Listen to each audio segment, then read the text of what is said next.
ทุกคนถ้าทุกคนหูต้นเหตุของกรรมแล้วก็ผลของการกระทำหรือรับกรรมเรียกว่ารู้ต้นเหตุผลกรรมแต่ทุกคนรู้สาเหตุที่เขาเป็นอย่างจังได้รับถูกโทษไพ่หรือไพ่บิบัติต่างๆหรือถูกฆ่าหรือถูก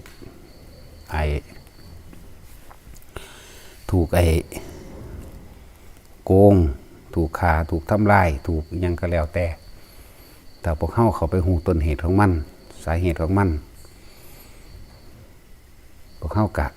คือสิทำใจว่างเฉยได้อยู่ดอกแต่ส่วนมากคนบ่ได้หูต้นเหตุในการรับกรรมต่างๆบ่ว่าสิ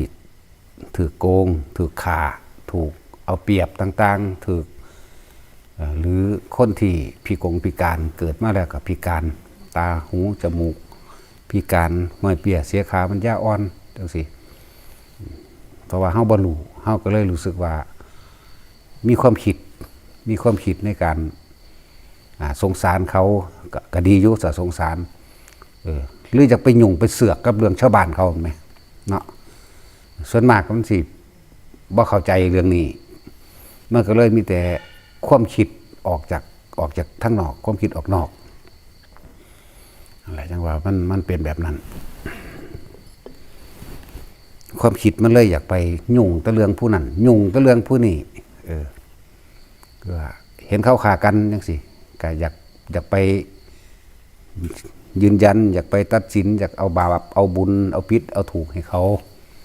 เพราะว่าเฮาบ่รู้จักต้นเหตุผลกรรมมันเฮาเห็นแต่ผลมันแต่ว่าเฮาบ่รู้จักเหตุมันนั่นแหละจังว่าแต่ละคนนั้นมันอาจจะเป็นน้ำไหม้ก็ได้แต่ละคนเลยอยากไปยุ่งเรื่องของชาวบ้านเรื่องของคนอื่นเรื่องของสัตว์คือว่าเห็นเขาขางัวขาควายยังทรมานเห็นเขา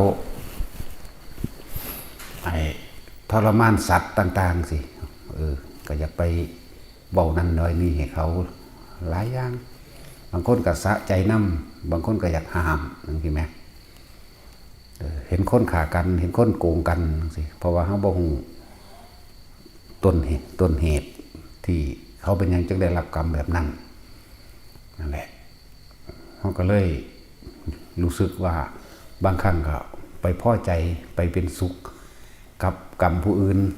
บางครั้งก็ไปเป็นทุกข์กับกรรมผู้อื่นไปกังวลไปร้อนนั่นนี่กับการกระทำของบุคคลผู้อื่นแม้กระทั่งมื้อนี้แหละฝึกหัดปฏิบัติธรรมนี่ก็เหมือนกันผู้นั้นผิดวินัยผู้นี้สมควรผู้นี้บ่สมควรอันนั้นผิดอันนี้ถูกต้องอย่างนั้นต้องอย่างนี้เพราะเฮาบ่รู้ต้นเหตุเฮาก็เลยไปมีส่วนในกรรมนำกันกับเขา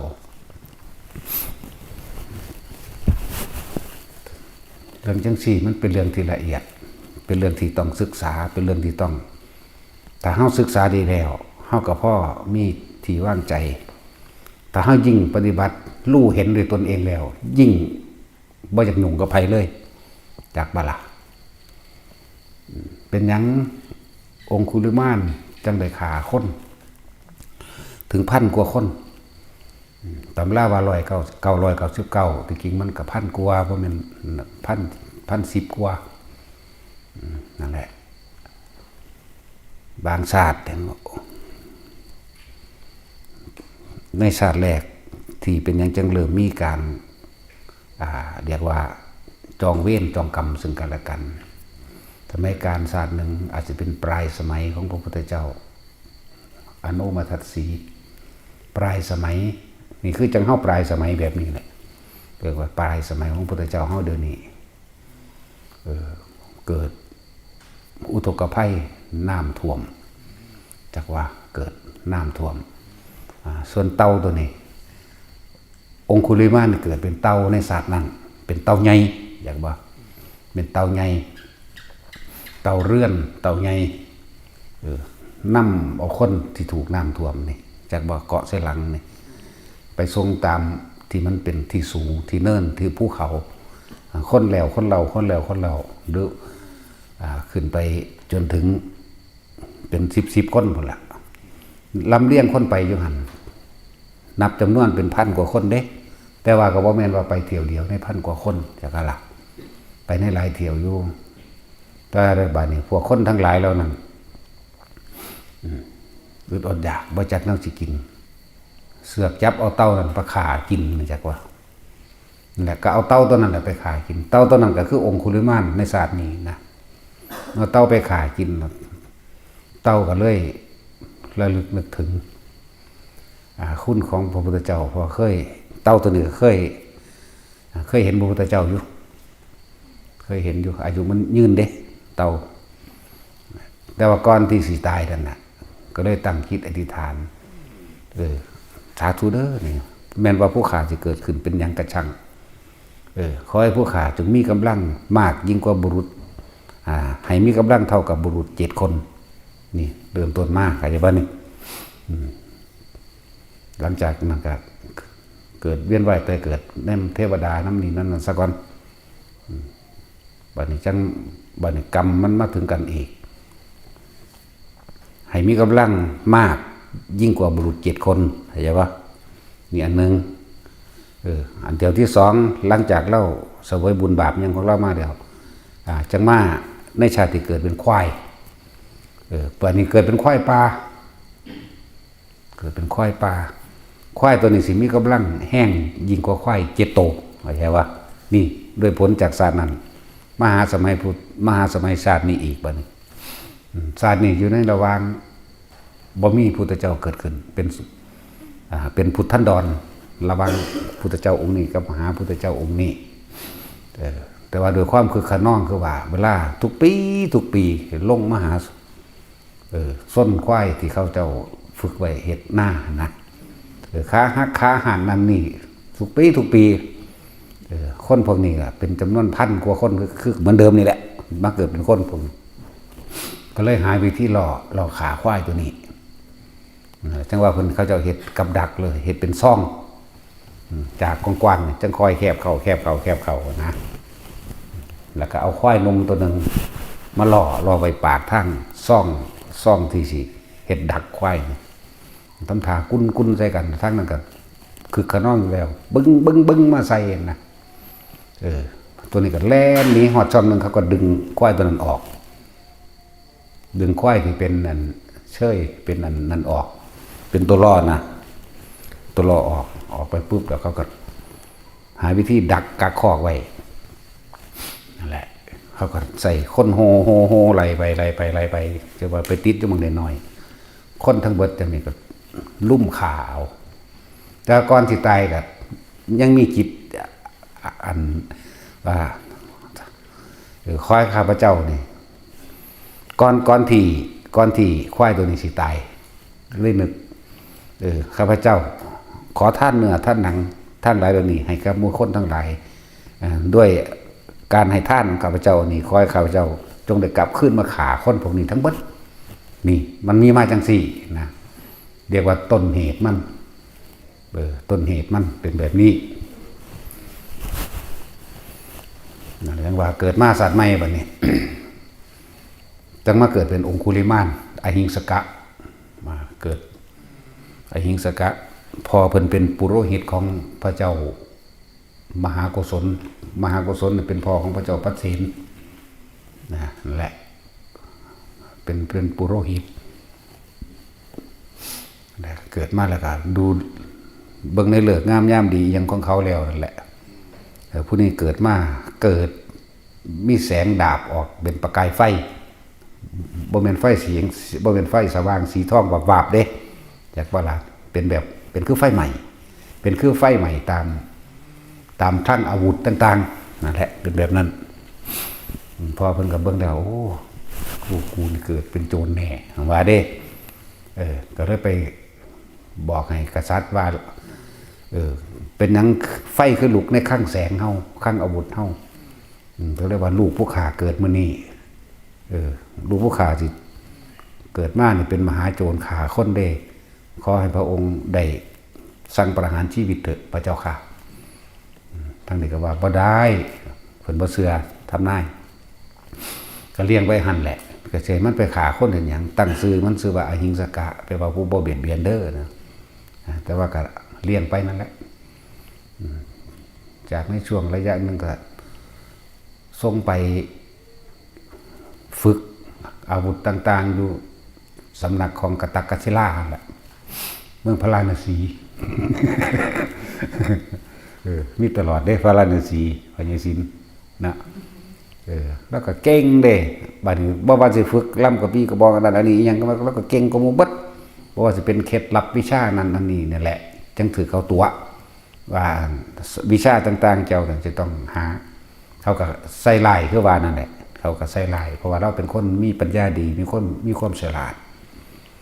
ผลบุญที่ในศาสตร์หนึ่งเราเคยเอาพระพุทธเจ้าอนุมัติสีขามน้ำพูนเคยเห็นพระพุทธเจ้าพูนมันหากระบังให้ผลศาสตร์นี่เข้าใจวันนี้นั่นแหละจังถือเขาตัวให้ไปขาคนเอานิ้วมือเรียงวานแหละนั่นแหละนี่คือต้นเหตุในกรรมต่างๆที่เป็นอย่างองคุลิมานขาคนแล้วก็ยังไปบรรลุอรหันต์ได้เรียกว่าต้นเหตุผลกรรมต่างๆที่คนทั้งหลายแล้วนี่ที่ถูกฆ่า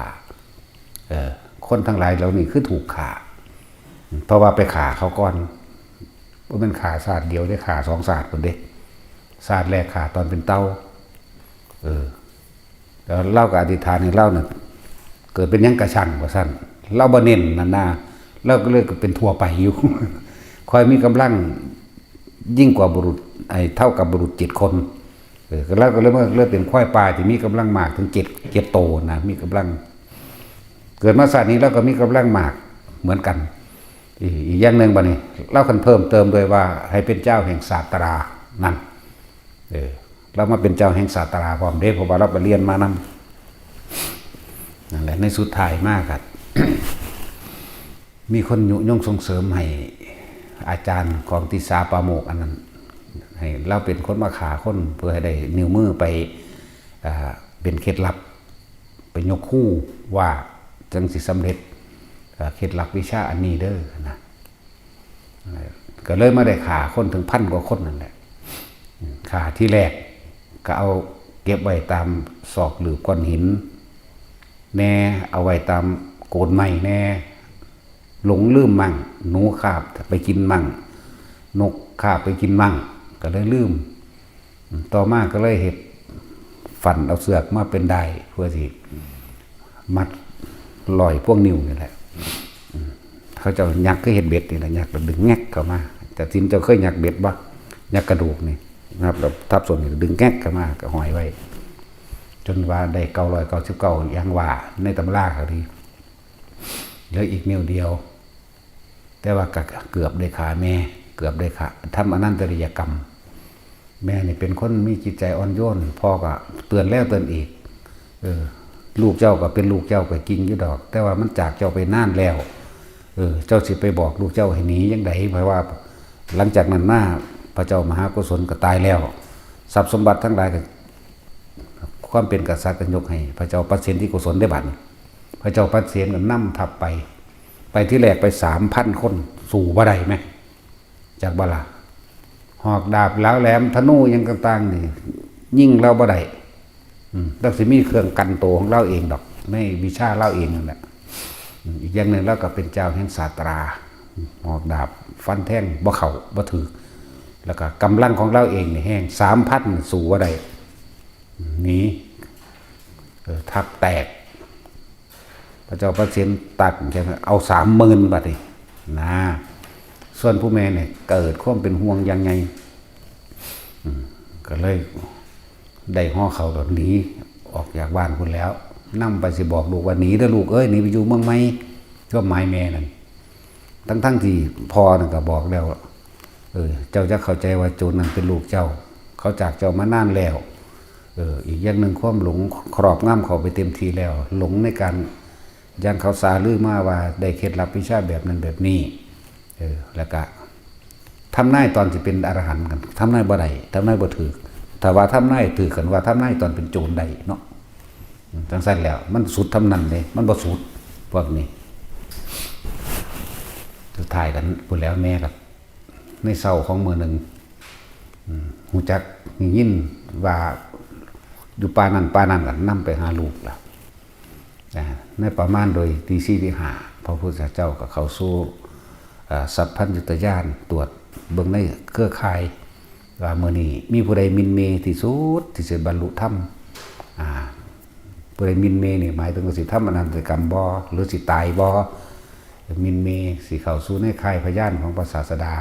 เพิ่นก็สลึกไปเห็นองคุลิมานกำลังไล่แม่เราสิมอบหมายหน้าที่นี้ให้หมู่สาวกพระโมคคัลลาได้บ่นอภาษาลิบุตรได้บ่นออนุรุทธะได้บ่นอไล่เบิ่งแล้วบ่ได้ก็เลยเว้นจากเราตถาคตนั้นไม่ได้เพราะว่าจุดเริ่มต้นดังเดิมเพิ่นเคยปรารถนาไว้กับพระพุทธเจ้าแต่ว่าล่ะก็เลยต้องเฉพาะพระพุทธเจ้าเท่านั้นจึงจะแก้ได้เพิ่นเคยให้พระพุทธเจ้าอนุมัติสีเหยียบหลังแล้วมันมีจุดที่บรรลุก็มีอยู่แต่ว่าเรื่องระหว่างทำการมันหลงก่อนหรือว่าโดยกรรมนั่นแหละพุทธเจ้าก็จังไป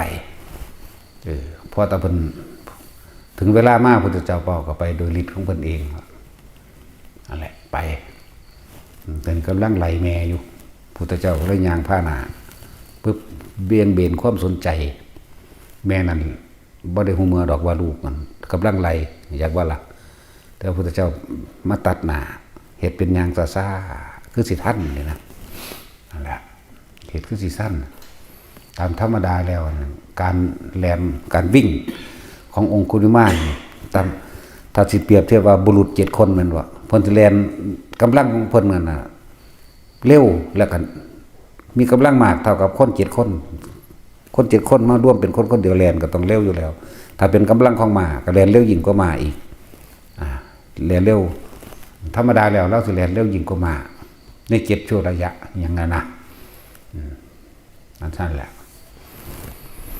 แล่นจังได๋ก็ว่าท่านตามธรรมดาเราแล่นไล่รถมานี่แป๊บเดียวถึงท่านทันทีเลยก็แล้วก็ฆ่าเขาเอานิ้วมือนั่นแหละ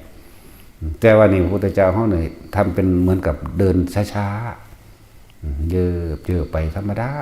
าไปจังได๋ก็แล่นบ่ทันเมื่อยติส่วนเรื่องของแม่นั่นตัดออกแล้วปัดออกแล้วมันถึงเราเบี่ยงเบนให้ไปทางใหม่แล้วผู้แม่ก็ไปพุ่นนี่ก็ดึงไปทางนี้แล้วดึงไปทางเหนือแล้วพุ่นนั้นไปทางตะวันออกนั่นแหละสุดท้ายก็เมื่อยตี้เหงื่อแตกเหงื่อไหลรักแร้นั่นนี่ก็ว่าไปก็จังห้องเอิ้นถามว่าหยุดก่อนสมณะที่พระพุทธเจ้าบอกว่าเราหยุดแล้วสติเดินขึ้นมาเด้ตามธรรมดาแล้วนักบวชทั้งหลายนี่สิบ่โกหกจักไม่โกหก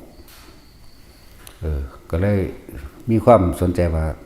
ตามธรรมดาสมณะทั้งหลายฤาษีและนักบวชปฏิสิบ่เว้าโกหกคำว่าหยุดแล้วนั้นท่านโกหกท่านเป็นผู้บ่มีศีลท่านเป็นผู้บ่มีสัจจะบ่มีสัจจะบ่มีความจริงในตนเองมั่งก้าวออกมาได้ว่าจังใดว่าเราหยุดแล้วทั้งที่ตัวเองก็เดินอยู่แม้ขณะนี้ที่เรายืนแล้วก็แหกปากร้องทักท่านอยู่ว่าเราหยุดแล้วแต่ท่านยังเดินอยู่นะข้าพเจ้าใครสนใจอยากรู้ว่าหยุดอย่างไรพระเจ้าจึงบอกเราหยุดแล้วเราหยุดเบียดเบียนจากการทำร้ายให้ผู้อื่นเสียชีวิตและทรัพย์สินแล้วเราหยุดเช่นนี้เราจึงอยู่เป็นปกติสุขสบายนั่นปุ๊บขึ้นมาเลยสติขึ้นมาระลึกนึกได้ก็นึกได้ตัวชีวิตเขาเป็นจริงเราบ่เคยสุขสบายเรามีแต่ทำลายเบียดเบียนผู้อื่นสิกินสิอยู่ยังใดก็ตามต้องกินต้องอยู่ด้วยความระมัดระวังขนาดเก่งก็ดีเห็นบ่ล่ะนั่นแหละพุทธเจ้าทั้งแสดงทำให้ฟังในสุดท้ายแล้วก็เลยได้บวชกับพุทธเจ้าพุทธเจ้าก็สั่งสอนนั่นนี่ให้ละและย่างนั่นแหละนี่คือที่มาว่าขาคนมาหลายๆเป็นพันกวนแต่คือยังสามารถบวชบรรลุอรหันต์ได้เราคนทั้งหลายเราสิถูกขาเพราะสาเหตุใดเราพวกเฮาบ่เลยฮู้ต้นเหตุบ่เฮาบ่ฮู้ต้นเหตุเฮารู้แต่ผลกรรมว่าองคุลิมานน่ะขาคนอยู่แท้ๆบาดบวชเข้ามาแล้วบวชบ่โดนบ่นานก็คือบรรลุอรหันต์เห็นว่าล่ะก็จังซั่นแหละถ้าเฮาฮู้ต้นเหตุแห่งกรรมทั้งหลายเฮาสิบ่ไปยุ่งกับไผเลยเด้ว่าเขากำลังตีขากันอยู่นี่บ่ยุ่งเลย ลักษณะนั้นขนาดนั้นแหละหรือเขาเห็นคนง่อยเปียเสียขามันจะอ่อนถูกคนแข็งแรงดีๆกำลังดีๆตีทุบตีทำลายอยู่นี่ในจิตใจของเขาสิเป็นส่งออกไปว่าเมตตาสงสารนะคนที่มีธรรมที่มีเมตตาสงสารมีเมตตาจากซอยเห็นบ่ยินดีน้ำดอกแต่สุดท้ายแล้วก็ว่างจิตอุเบกขาแต่ว่าคนที่มีธรรมหรือได้ศึกษาธรรมมาแล้วทั้งเมตตาสงสารแต่ว่ารังเกียจคนที่รังแกเขาเข้าใจบ่แยกดีๆเด้อละเอียดดีๆโอ้ยเรียกตัวเด้แต่ว่ากูสร้างบักมันไปตีจากบ้านนี่กูจะเฮ้ยแต่พี่น้องมันบ่มีบ่ญาติมันบ่มีบ่จังบ่มาลุ่มตีบักนี่ที่มันรังแกวันนี้ความจริงแล้วต้นเหตุมันก็คือว่าตะกี้คนผู้นี้ก็ถูกรังแกถูกเอาเปรียบถูกรังแกถูกตีถูกทำลายแบบเดียวกันนั่นแหละว่าเรื่องเล่าทั้งเบิดเนี่ยแต่เฮาฮู้จักต้นเหตุมันเพราะสิ่งทั้งหลายทั้งปวงย่อมมีเหตุเกิดทั้งนั้นจึงมีผลที่ต้องรับเห็นบ่เหตุตุปมาปภาวะเยสิ่งทั้งหลายทั้งปวงนี่ย่อมเกิดแก่เหตุเข้าใจว่าล่ะถ้าดับเหตุแล้วสิ่งทั้งหลายทั้งปวงนั้นย่อมดับสืบต่อกันไปนั่นแหละเหตุปมาปภาวะเยนั่นหลักที่พระอัสสชิแสดงแก้พระภาษาลิบุตรในตนแรกนะจังว่าปัจจุบันพวกเฮาท่าสิเอาตัวรอดเฉพาะตนแต่เฮาหูจังซี่แล้วบ่ยุ่งก็ไผก็ดีเด้เนาะเจ็บคนเดียวตายคนเดียวเด้สุดท้ายแล้วเฮาก็ต้องเอาตัวเองได้ออกจากเหตุทั้งหลายทั้งปวงเอาออกเหตุก็คือความคิดนี่แหละที่เหตุสัตว์ทั้งหลายเวียนว่ายตายเกิดความคิดทั้งหลายก็มาจากความจำได้หมายรู้หรือความที่ได้ยินได้ฟังได้รู้ได้เห็นมาในภาษาแต่ก็เกิดอารมณ์พอใจได้บ่พอใจนั่นแหละอัตตาตัวตนเป็นจังซั่นเกิดแล้วแต่เฮาสิเอาเฉพาะตัวเฮาเองบ่ต้องยุ่งกับไผไผสิเฮ็ดจังได๋ก็สร้างอยู่เฉพาะเฮาโลดอะไรว่านี่คือมันจะไปนำอย่าไปเสือกเรื่องของผู้นั้นผู้นี้เข้ามาปรุงแต่งเห็นบ่นั่นแหละเพราะเฮาก็ถ้าเฮาสร้างเองเฮาก็ได้รับของเฮาเองอยู่คือเก่าเนาะบ่มีผู้ใดมารับความเจ็บปวดแทนเฮาได้บ่ก็ถ้าไปทั้งดีทั้งพอใจก็บ่มีผู้ใดมารับรู้ความสุขความยินดีความพึงพอใจในอารมณ์เฮาได้ดอกอารมณ์บ่พอใจก็เฮารับเองอารมณ์พอใจก็เฮารับเองเพราะว่าเหตุมันเกิดขึ้นจากตัวเฮาเองเนาะนี่คือว่าอีกตัวอย่างนึงแต่ตัวอย่างอีกอันนึงที่เป็นเหตุเป็นสิ่งที่แต่เฮาคิดโดยชาวบ้านซุมื้อนี้ถ้าเฮาบ่ได้ฟังธรรมบ่ได้ฟังอีหยังเรื่องเล่ามันนี่ก็สิคิดว่าเขาเลวเด้นั่นแหละนี่เป็นเรื่องของกษัตริย์พระราชาพระเจ้ากิงกิสลาดกับพระเจ้ากุสลาดและกิงกิสลาด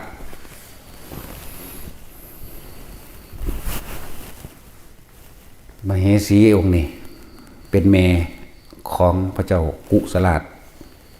แต่ว่ากิสลาดเป็นเพื่อนกันเข้าใจว่า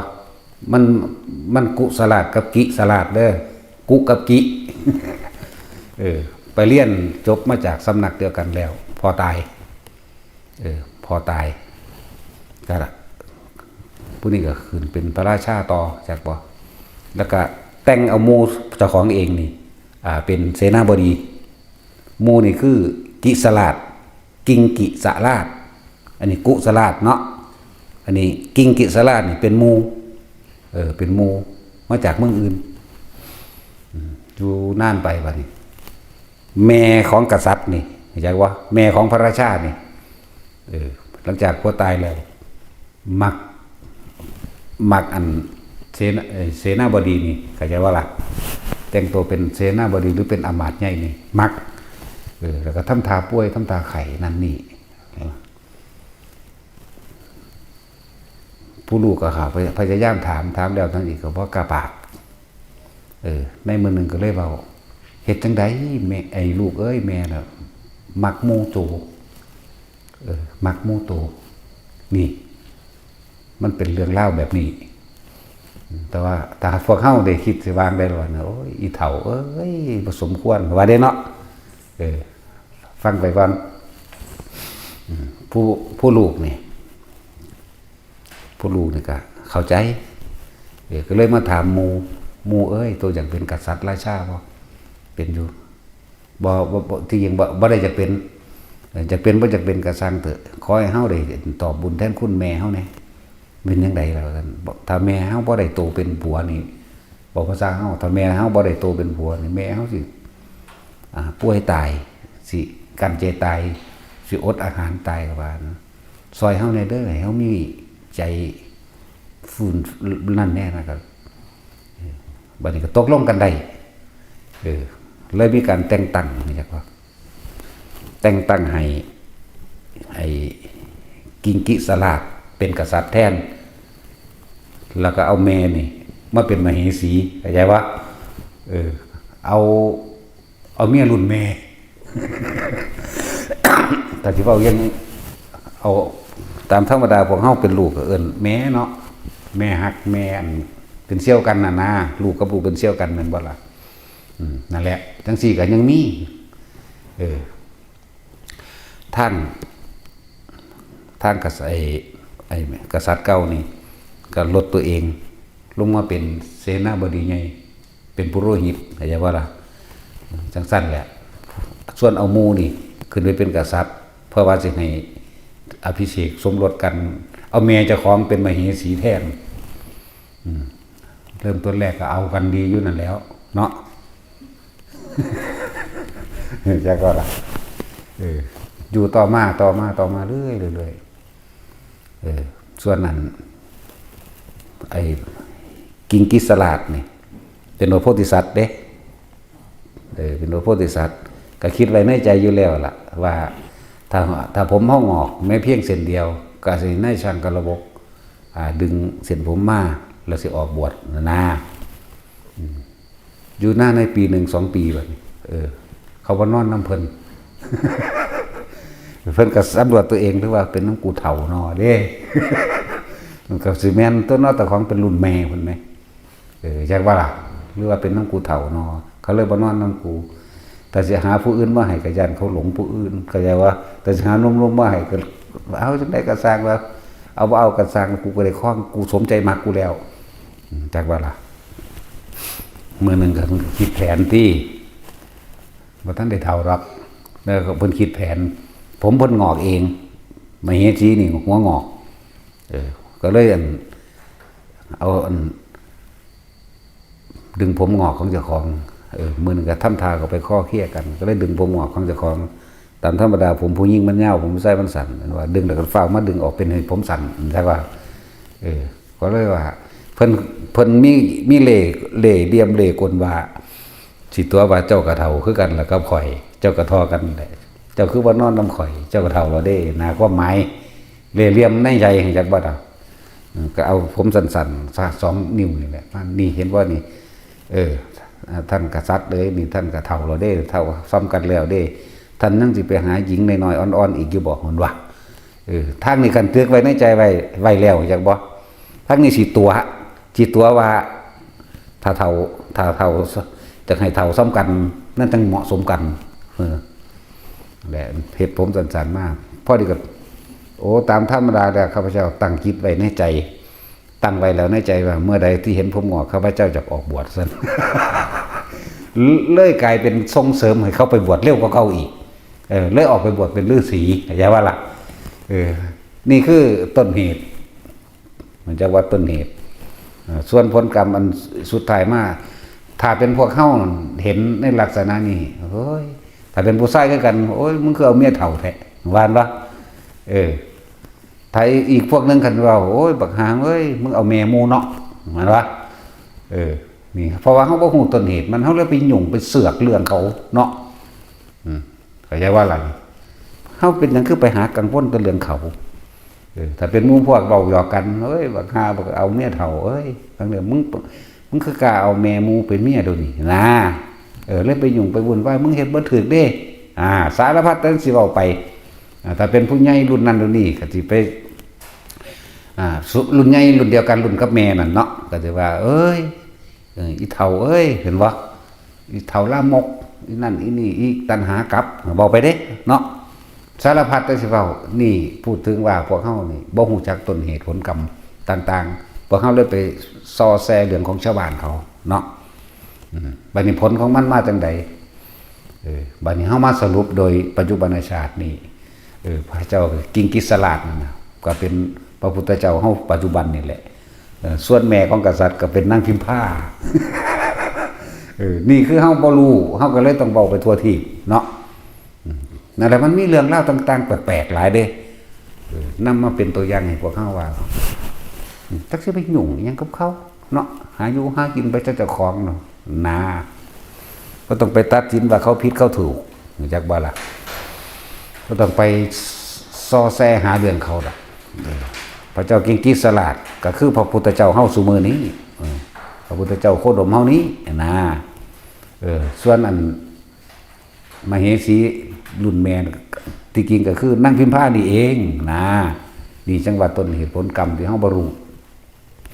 เลยว่าบ่อยากให้ไผไปยุ่งเรื่องของไผเถอะเฮามายิ่งเฮามาภาวนาจังซี่เฮายิ่งเบิ่งตนเองเด้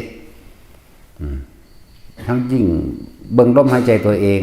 รู้ในลมหายใจตนเองรู้มันทันความคิดของเจ้าของเองคือบ่พยายามสิมันไปมองจับผิดจับถูกก็ไป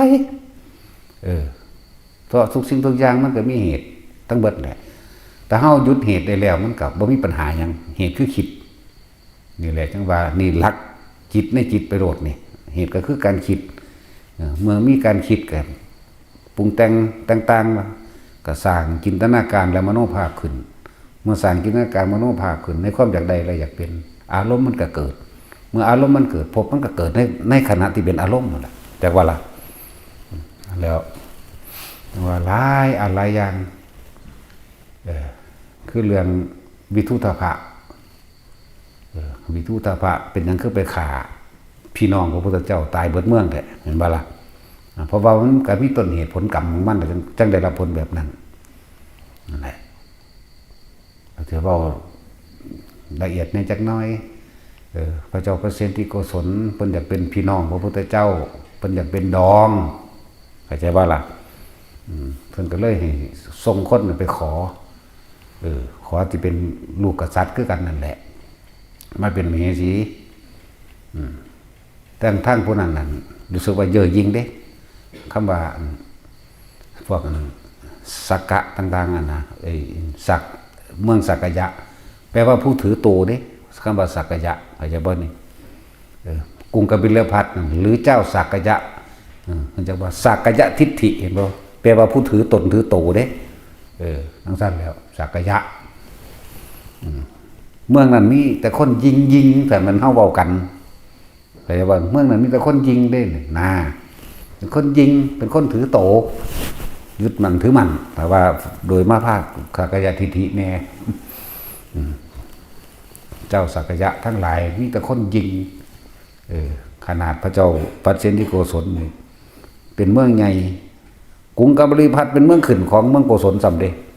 เนี่ยแทนที่จะหาลูกกษัตริย์ให้แต่ว่าเนี่ยได้เอาลูกของมหานามะเนี่ยเพิ่นก็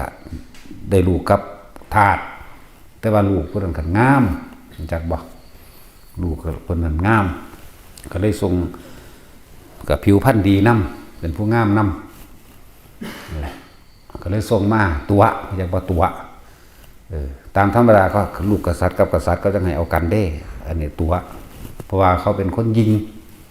เรียกว่าสักกะยะนี่แปลว่ายิง ถือเนื้อถือตัวหรือยิงในตระกูลก็เลยส่งลูกทาสมาให้แต่ว่าก็เป็นลูกกษัตริย์นั่นแหละหังใดกับนั่งทาสส่วนนั่งวาสภราชกัญญาวาสภะส่งมาเป็นจนว่าได้ลูก2 คนหมดละในเมื่อหนึ่งลูกเกิดใหญ่ขึ้นถามหาอยากไปกราบตากราบยายจังซี่นะอยากไปเยี่ยมตาเยี่ยมยายสุดท้ายแล้วก็หลีกเลี่ยงบ่ได้ก็ได้เลยส่งไปเข้าไปเอาเองนั่นแหละแต่ว่าก็ไปตัวเขาตี้บัดนี้ทางพวกนั้นก็ดีพวกกษัตริย์เหมือนกันเขายิงเด้เขาว่านี่เป็นลูกทาส อย่างว่าเขาจะว่านั่งรวมกินข้าวนำเด้เขาจะว่านั่งกินข้าวรวมกับลูกทาสลูกนั่นก็ว่าไป แม้กระทั่งผู้เป็นพ่อแท้ๆคือมหานามาเนี่ยพ่อแท้ๆเด้นะพ่อแท้ๆของลูกอันนี้ก็ยังบ่มากกินข้าวน้ำมันหลานเจ้าของแท้ๆจากว่าหลานก็คือวิทุตภะนั่นแหละลูกของพระเจ้าพระเสนสำเร็จบาทนี่ใหญ่ก็จะคล้องอีกสิเว้าเรานะเมื่อนึงหลังจากอยู่ห่างกับ7 มื้อพุ่นละไปว่าพวกกษัตริย์พวกที่เป็นลูกกษัตริย์เสมอกันเขานั่นน่ะเขาก็ส่งไปหาออกเที่ยวออกเด่นทั้งสั้นทั้งสี่ก็ว่าไปเขาบอกให้มันกินข้าวรวมอยู่ถึงเวลากลับแล้วก็กลับตอนนี้คนใส่คนหนึ่งตามธรรมดาแล้วพวกทาสมานั่งเสมอโดยความคิดของเห็นของเขามานั่งเสมอเจ้านายหรือแล้วก็ทาสคือกันเขาก็รู้ว่านางวัสภะนี่เป็นลูกทาสแล้วก็ไอ้วิทุตภะนี่ก็เป็นลูกของทาสต่อมาอีกทีหนึ่งเรียกว่าเขาก็เลยรังเกียจก็สมควรคือกันเด้เนาะเห็นป่ะแต่เขาบอกตามนั้นแต่ก็ดีสมควรอยู่เด้สมควรขา เยอะยิ่งหลายถือตัวหลายพอเขาก็หูต้นเหตุผลกรรมมันอยู่เขาก็เลยว่า ถ้าบ่หูก็ว่าโอ้ยเลวหลายไปฆ่าพี่น้องพระพุทธเจ้าตายเบิดเนาะนั่นล่ะที่นี่ทางเดินทางไปได้ไกลเติบไปละพวกนั่งทาสทั้งหลายเอาน้ำมาล้างมองวิทุตภะนั่งน้ำล้างแล้วก็จมไปอีลูกนั่งทาสเอ้ยเย่อยิ่งจองหองตีโตเสมอทันแต่เจ้านายเป็นลูกทาสแท้ๆมึงบ่หูกำผืดศาสตร์มึงบ่จมไปล้างด้วยน้ำดอกทหารของวิทุตภะเนี่ยมาได้ยินเขาเรียกว่าแล้วก็เอาน้ำนมแพะนมมาล้างอีกทีหนึ่งล้างตั้งขัดตั้งจมไปน้ำเรื่องนี้ก็เลยเข้าถึงหูบัณฑิตทหารก็เลยมาถามเมื่อกี้เธอว่ายังไงนะก็เลยบอกให้ฟังว่าวิทุตภะเนี่ยเป็นลูกของผู้นั้นไล่ไปถึงว่าพอสิเป็นกษัตริย์มหานามะเป็นกษัตริย์ของกรุงกบิลพัสใช่ว่าล่ะในตอนนั้นนั่นแหละได้ลูกกับนั่งทาสตัวนี้ส่วนนั่งวัสภะแม่ของเธอเป็นลูกของทาสนั่นอีกเทนึงก็ว่าไปแม่ของวิทุตภะนั่นแล้วทั้งเรื่องนี้ก็ไปสอดหูวิทุตภะก็ไปถามพ่อคือกันพ่อก็บ่รู้พ่อเด้พ่อคือพระเจ้าพระเสนนั่นน่ะมีความน้อยใจคือกันเด้มันก็เลยบ้ากูจะเมียนเองซะพ่อแต่ว่าโดยความว่าเป็นลูกศิษย์พุทธเจ้าแล้วโดยความเคารพพุทธเจ้าแล้วบ่อยากเฮ็ดแต่ว่าก็ลึกเรียกว่ายึดยศถาบรรดาศักดิ์ต่างๆขึ้นเบิดแล้วก็เอาเฉพาะเครื่องใส่สิมันเป็นของทาสให้เขาเป็นทำมาหากินเอาเองนะให้จอบให้เสียมให้ในผักให้งัวให้ควายให้แพะให้แกะยึดขึ้นมีความขมขื่นใจหน่อยใจอยู่ก็เลยเข้ามาหาพระพุทธเจ้าเพิ่นก็เลยเว้าอดีตนิทานต่างๆให้ฟังบอกว่ามหาบพิตรครั้งอดีตการก่อนมีมาแล้วกษัตริย์บางองค์ไปเอาไอ้กินนรีมาเป็นเมียยกขึ้นเป็นมเหสีแต่งตั้งให้มเหสีลูกออกมาบ่ว่าสิเป็นหญิงหรือว่าเป็นชายลูกนั้นซึ่งจะเป็นลูกหญิงก็ช่างแต่ว่าก็มีความสามารถทางการบริหารเหมือนกันกับชายเพราะว่าอันเป็นลูกที่เกิดจากเลือดเนื้อแห่งตนเองเขาก็ยังหลักและก็เลี้ยงกันไปได้แม้นเป็นลูกชายนี่เพิ่นเว้าอีกศาสตร์นึงขนาดเอานางกินนารีนั่น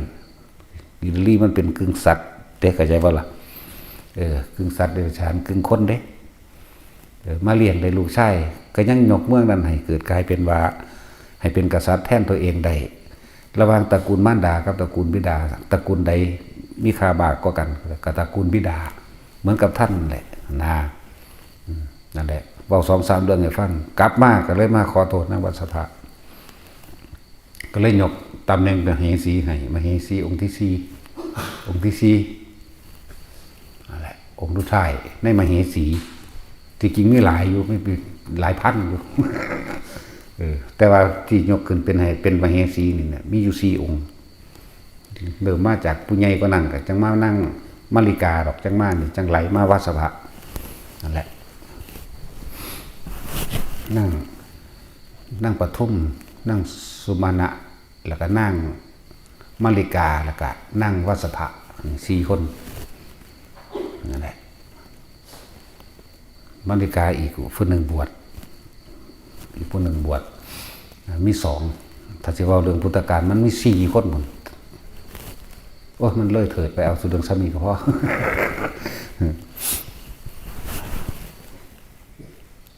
ทีนี้ก็หลังจากมามอบจดถามบรรดาศักดิ์ขึ้นให้เมียวัสภะก็ขึ้นเป็นมเหสีหน่อยสุดองค์ที่4เหมือนเดิมก็มอบอำนาจเป็นเสนาบดีหรือทหารให้กับลูกชายได้คือเก่าหมายถึงวิทุตภะมอบได้แต่ว่าวิทุตภะมีความแค้นอยู่ในใจเด้หาจังหวะโอกาสคู่กันครับ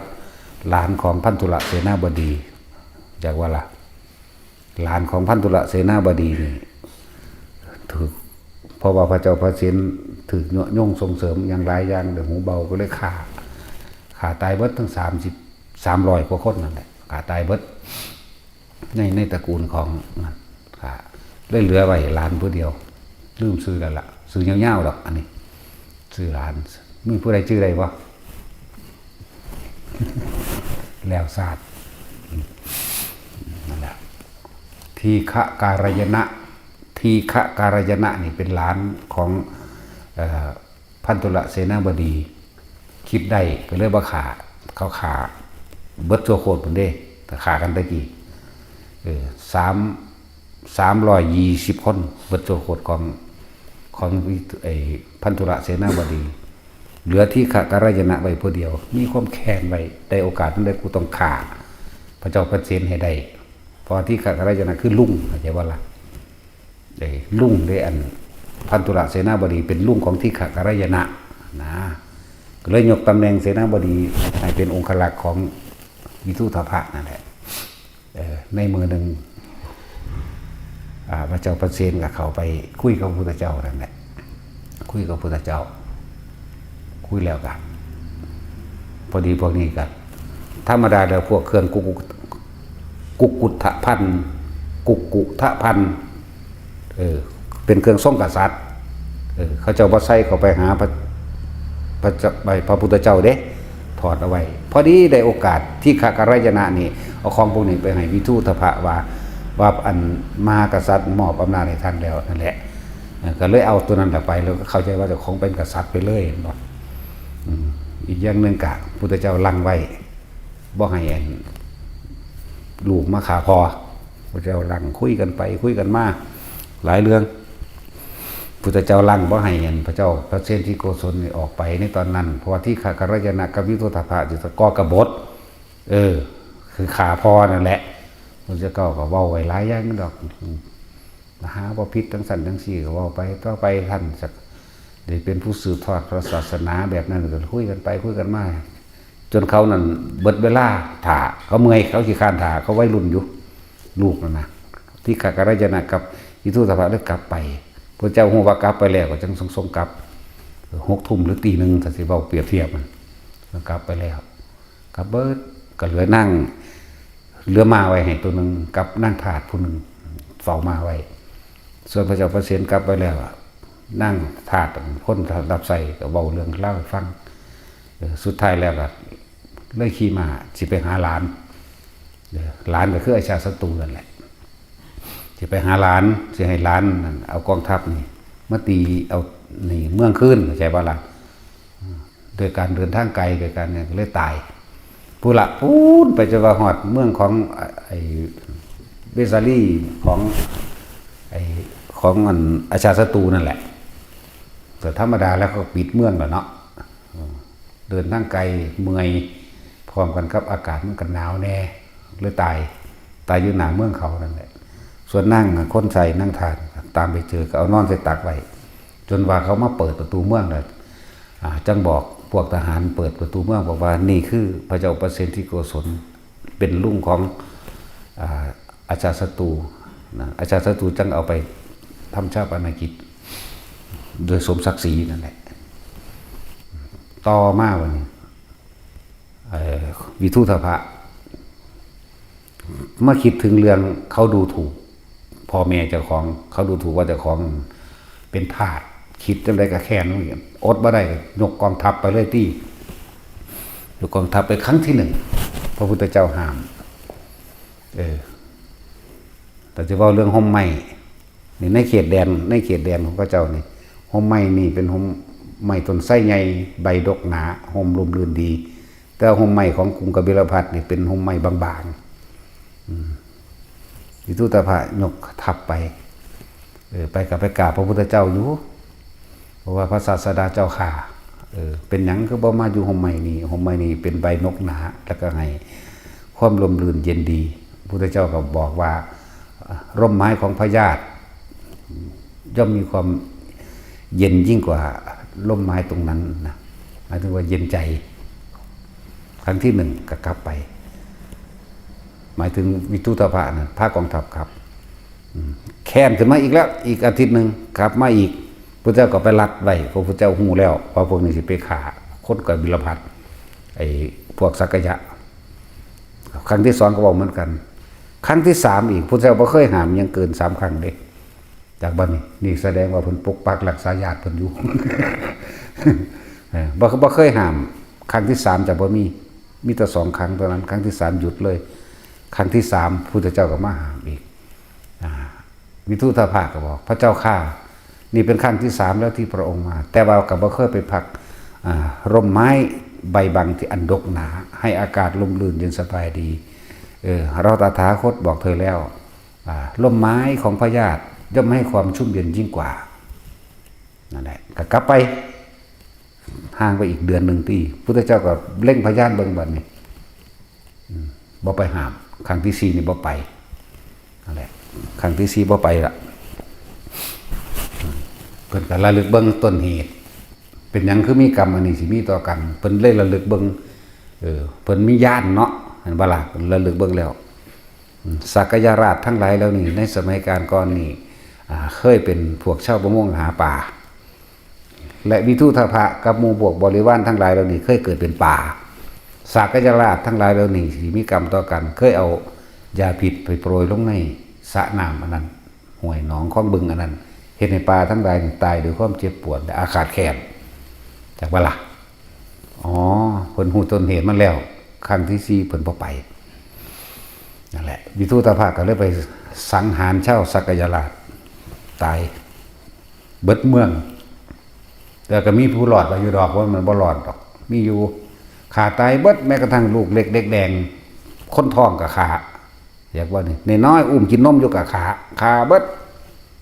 แล้วก็ผู้ใดเป็นผู้ใหญ่กว่าก็เอาที่ว่าเป็นกษัตริย์นั่นเอาเลือดมาล้างตีนพร้อมจากว่าล่ะสั้นแหละสุดท้ายเราก็จับเอาตาก็คือพระเจ้ามหานามะจักตาบ่ได้นี่พ่อใหญ่นั่นน่ะเลยจับเอาพ่อใหญ่เจ้าของน่ะ มานำว่าสิกลับมาไว้พี่แหละเพราะว่าฆ่าคนตายหมดแล้วในเมืองนั้นเอาพ่อใหญ่มานำเอาตามหานามะมานำอยู่ในระหว่างกลางทางเพิ่นอยากกินข้าวกับตาเพิ่นนั่นก็เขายิงอีหลีเด้บ่ธรรมดาเด้คำว่าสักยะนี่เป็นผู้มีความหยิ่งโสโอหังเป็นอย่างมากเรียกว่าสักยราชในกรุงกบิลพัสอันนั้นนะขนาดสิกินข้าวกับหลานยังว่ากล้ากินเลือดเจ้าของแท้ๆเนาะสมน้ำหน้าสั่นแล้วยิงหลายเขาฆ่าตายเมื่อนั้นตอนเช้าก็เลยว่าเดือนโตตาตอนนี้ม่อมแม่มอยู่เดี๋ยวจะไปล้างหน้าล้างตาสิไปอาบน้ำสะก้อนเมื่อยหลายเพียเขาก็เลยลงไปในห้วยนั่นแหละลงไปในห้วยแต่ผมยาวตะกี้เนาะก็เลยสุดท้ายแล้วก็คือสิขาตัวตายนั่นแหละหมุดดำลงไปในน้ำแล้วเอาตีนตะคอนเขาไปเกาะกับผมอยากว่าเอาตีนขึ้นมาเนี่ยเกาะไว้เพื่อให้มันลอยน้ำมาได้แบบเกาะกับผมไว้แต่ว่ายังว่ามหานามะก็เป็นพระโพธิสัตว์พวกนาคบริวารทั้งหลายที่เคยมีบุญกรรมรวมกันก็เลยเอาไปรักษาไว้ในเมืองบาดาลนี่จบไปเรื่องของมหานามะส่วนวิทุตภะก็ตาเนี่ยเป็นหนึ่งขึ้นน่านขึ้นมาแท้ไก่คนไปงมเบิ่งบางอันแต่ก็ระลึกได้อยู่ว่าเขาคือสิเยอะยิงกับเฮาเขารู้สึกว่าจะกินเขากับเฮาแล้วก็สร้างนา กินข้าวอิ่มไปแล้วก็เดินทางไปตกกลางคืนมันบ่ทันได้ถึงเมืองกันบ่ล่ะตกกลางคืนตกไอ้ค่ำก่อนมันค่ำก่อนก็เลยหาหม่องพักนั่นเองก็นอนจะพักอยู่ริมห้วยน่ะแม่น้ำหยังอะโลหินีก็บ่แม่นแม่น้ำหยังบ่ลืมแล้วล่ะ นอนอยู่ริมข้างแม่น้ำนั่นแหละพวกที่นอนแต่ที่แรกนอนอยู่ข้างบนริมตะลิงพวกนี้นอนอยู่ลึกแน่คนที่มีกรรมซึ่งได้เคยเบื่อป่าน้ำกันในสมัยศาสตร์นั้นคนที่อยู่ฟังกับทวีกับสังหมดแดงกัดเรียกว่าแล่นลงมานอนพี่กับนอนใดส่วนพวกที่นี่รู้สึกว่าขั้นค่ายแล่นขึ้นไปข้างบนพวกที่บ่ได้ขากันนะแต่ว่ามีกรรมรวมกันอยู่ด้วยในว่าได้ในแสดงความเห็นในแสดงหรืออะไรอันหนึ่งนะนี่ทุกอย่างมันมีกรรมรวมกันหมดเห็นอยู่นะแต่ว่าบ่ห้ามแต่ว่าไปอยู่แต่บ่จะขาแต่ไปอย่างนี้นะนั่นแหละสุดท้ายก็ตกเดึกมาฮอด6 ทุ่มประมาณนี้ฝนจากมาทางใดแล้วฝนฟ้ารั่วมีของแปลกๆเด้เรื่องของกรรมก่อนสิฟ้าอยู่ซื่อก็เทระลงมาเด้แนวนี้ก็มีเด้สิบอกให้เด้อพวกเขาอาจจะบ่เคยหูบ่เคยเห็นเนาะเรียกว่าฝนฟ้ารั่วบ่แม่นตกโดยทั่วไปเป็นมีเมฆอึมครึ้มมาอันนึงแบบฝนรั่วฝนที่ตกจากฟ้าแบบฝนฟ้ารั่วดำเกิดเป็นน้ำเต็มลำห้วยมากพัดเอาวิทูตภะกับพวกลูกน้องบริวารทั้งหลายนั่นตายไปในน้ำน้ำกันพัดนั่นแหละส่วนพวกบ่ได้ขากันในศาสตร์นั้นที่เขาอยู่ได้ตะลิงทั้งฟังกันหลอดทั้งสิ้นแหละเรียกว่าต้นเหตุแห่งกรรมมันมาแบบใดชาติก่อนทำกรรมใดไว้ชาตินี้รับผลกรรมนั้นนี่คือเบาหัวยนย่อให้พวกเขาพ่อเข้าใจชาติก่อนรับผลทำผลกรรมใดชาตินี้รับผลกรรมนั้นเหมือนกับวิทูตาภะนี่แหละสั้นนี่แหละคือถ้าเฮารู้เรื่องของกรรมเฮาสิบ่จักยุ่งก็ไปคือเฮาสิดึงตัวเองออกจากวงจรแห่งความเวียนว่ายตายเกิดแห่งหมู่สัตว์ก็คือความคิดนั่นแหละคิดดีมั่งคิดชั่วมั่งรวมแล้วแต่เข้าใจผิดทั้งเบิดว่าแต่ของคิดดีคิดถูกเลยเป็นยึดเห็นบ่คิดดีคิดเลวคิดป้ายเรื่อยๆแล้วก็เกิดอารมณ์แห่งความรู้สึกพอใจมั่งบ่พอใจมั่งนั่นแหละเป็นเหตุทั้งหลายแห่งสัตว์เวียนว่ายตายเกิดทั้งสั้นนั่นแหละดังว่าให้ทุกคนถ้าจะเอาตัวรอดเอารอดตัวเจ้าของนะเพราะว่าเขาบ่อาจสามารถจะไปแก้กรรมให้ไผได้เขาสิดีก็ดีโดยตัวเขาเองเขาก็ยังยึดมันถือมันนั่นแหละดีก็เลยเขาก็ยึดคือกันแต่ว่าเขาดีจากบ่ล่ะเขาสิเลวก็เลวโดยตัวเขาเองแต่เขาไปยืนยันตัดสินว่าเขาเลวเขาดีก็เขานั่นแหละยึดมันถือมันจากบ่ล่ะยึดมันไม่ดียึดไม่ดีก็ต้องยึดในเลวยึดในเลวก็ยึดในดีนั่นแหละอารมณ์พอใจแล้วพอใจจะเกิดดับอยู่เพราะสำนีเองถ้าจะเอาตัวเองให้พ้นเอาตัวเองลดอยู่กับลมหายใจตัวเองเราจะไปยุ่งกับไผเพราะเขาบ่อาจสามารถจะไปแก้ผิดแก้ถูกแก้ดีแก้เลวให้ผู้ใดใดเขาต้องแก้ด้วยตัวเขาเองเขาต้องทำด้วยตัวเขาเองเบิดแต่คนสมากเพราะว่าบ่ได้ศึกษาทำบ่ได้เข้าถึงความจริงบ่ได้เข้าถึงเหตุ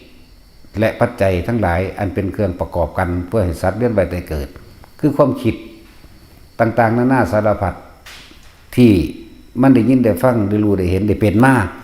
มันเลยยึดตามอารมณ์แห่งความพอใจเมื่อมีอารมณ์พอใจเกิดขึ้นแล้วความบ่พอใจก็มีเนื่องหนุนกันอยู่ในหันก็เลยคำว่าอัตตวัตถุปทานแล้วเกิดตัวตนขึ้นเป็นภพเป็นศาสตร์ชรามรณะขึ้นนี่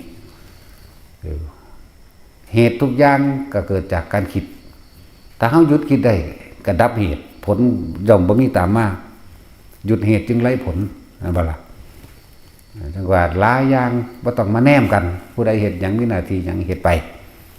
บ่ต้องมาซ่อมบ่ต้องมาจับผิดจับถูกอันใดๆทั้งสิ้นกันดอกอันใดมันบ่เป็นเรื่องข้อขาดบาดตายสำหรับเฮาเองบ่ได้เสียหายชีวิตและทรัพย์สินสำหรับเฮาเองปล่อยมันไป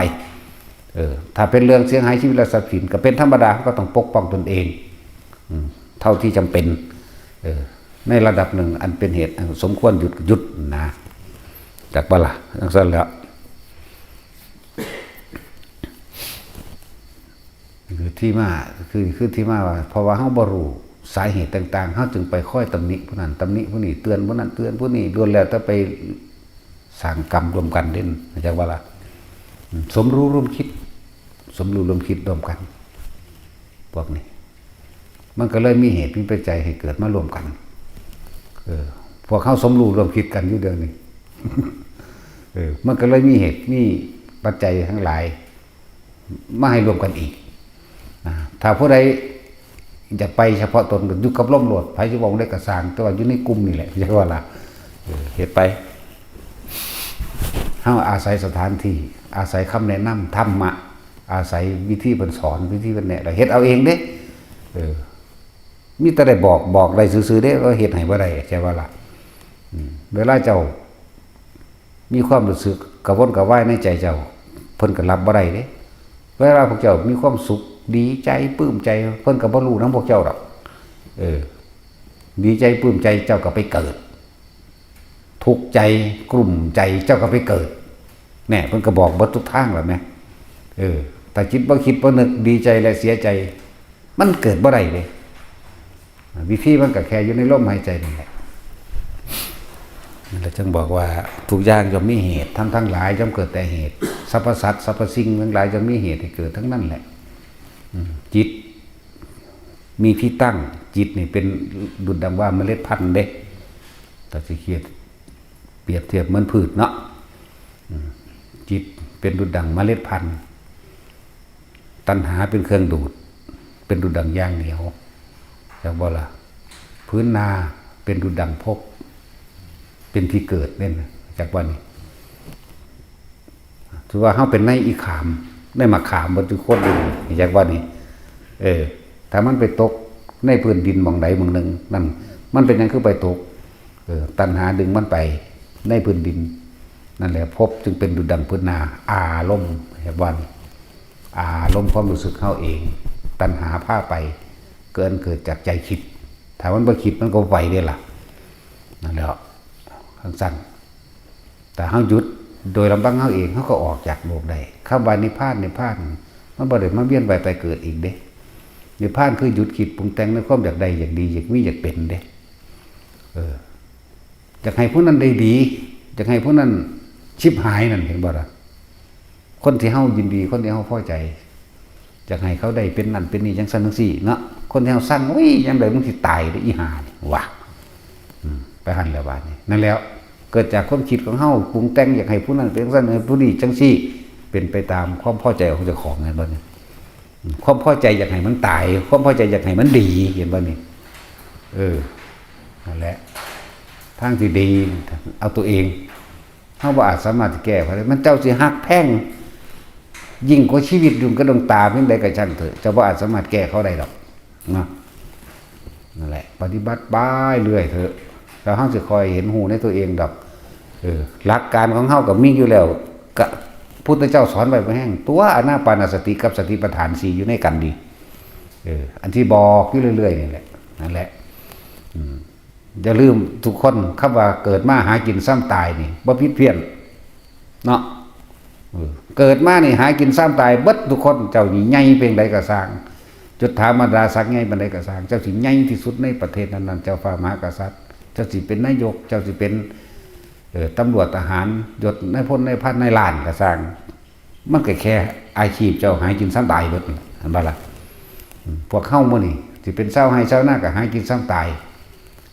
สัตว์ทั้งหลายหมูหมากาไก่เป็ดกุ้งหอยปูปลาง้อควายสร้างมาหากินซ้ำตายเสมอกันเบิดได้นี่ธรรมะคือเสมอกันจิตคิดเรื่องนั้นเรื่องนี้อยากได้นั่นเป็นนี่ก็ไปเป็นไปเกิดไปเจ็บไปทุกข์แล้วก็ไปเกิดหากินซ้ำตายสัตว์ก็ไปหากินซ้ำตายเกิดเป็นยังก็หากินซ้ำตายนั่นแล้วบัดนี้เฮาอยากให้ผู้นั้นเป็นทั้งสั้นทั้งสี่เฮาเป็นให้เขาได้อยู่บ่ล่ะก็บ่ได้แต่เขาบ่เฮ็ดเอาเองเนาะนี่แหละจังว่าผู้ใดเข้าถึงคำว่าสังขารุปเปขายานแยกนั่นนี่ได้เรียบร้อยแล้วยากนักหนาจากวันผู้ใดเข้าถึงตัวนี้ได้แล้ว ที่พระเจ้าบอกไว้ว่า แม้อยากไปก็ไปว่างอุเบกขากับความคิดต่างๆที่มันนึกปรุงแต่งได้เห็นบ่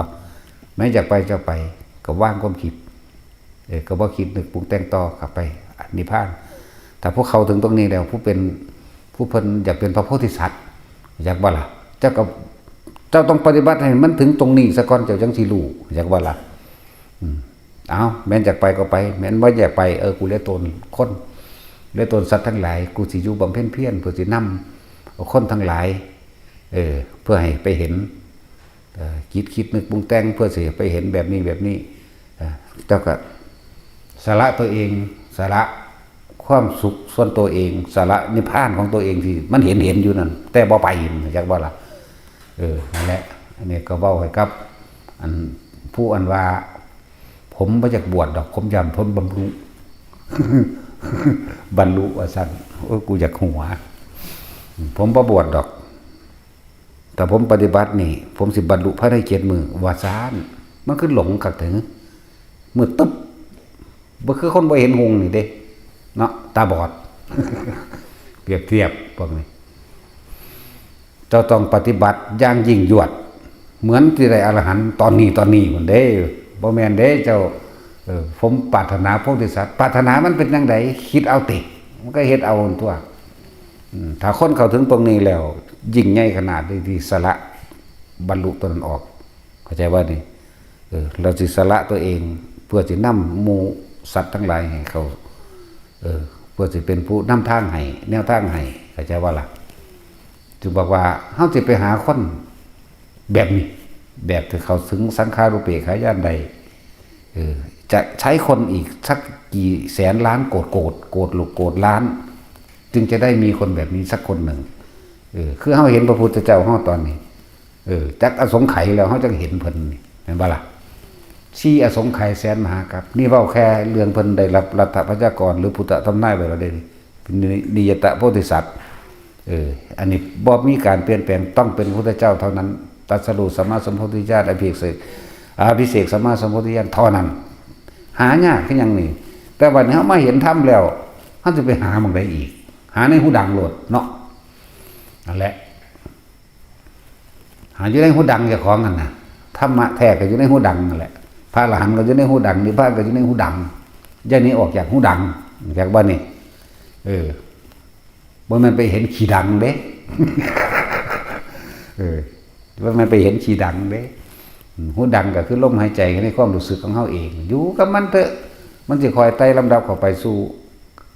การเห็นความคิดดีความคิดร้ายความคิดที่เป็นกลางบ่มีความคิดดอกมันสิไปเห็น3อย่างนี้แล้วทั้งดีเห็นแบบนี้ทั้งเลวแบบนี้ จิตเป็นกลางเป็นนี่เห็นความคิดปรุงแต่งดีและเลวได้แต่กูอยู่กลางกูก็เข้านิพพานจังซี่แม่จังซั่นแหละอันนี้เตือนสำหรับคนที่ว่าผมบ่ปฏิบัติดอกผมย่านผมบรรลุเพราะว่าผมอยากเป็นพระพุทธเจ้าโอ้ยหามกินหัวมึงเอ้ย คือมึงสิอยากเป็นหยังไปเฮ็ดหยังให้มันไปถึงจุดนี้ก่อนมันสิฮู้เอาเองดอกบ่หาตาให้ผู้ใดมาทำนายให้ก็ได้ดอกแต่มันฮอดมึงนี้แล้วเห็นบ่ล่ะบ่หาแต่คนมาทำนายมันฮอดมึงนี้ปึ๊บมันบืนเขามันก็ยังเข้าบ่ได้มันก็ยังออกเข้าใจบ่ล่ะมันยังออกมายังก็ดีดผึ่งออกมาอยู่นี่นั่นแหละเอาสมถะ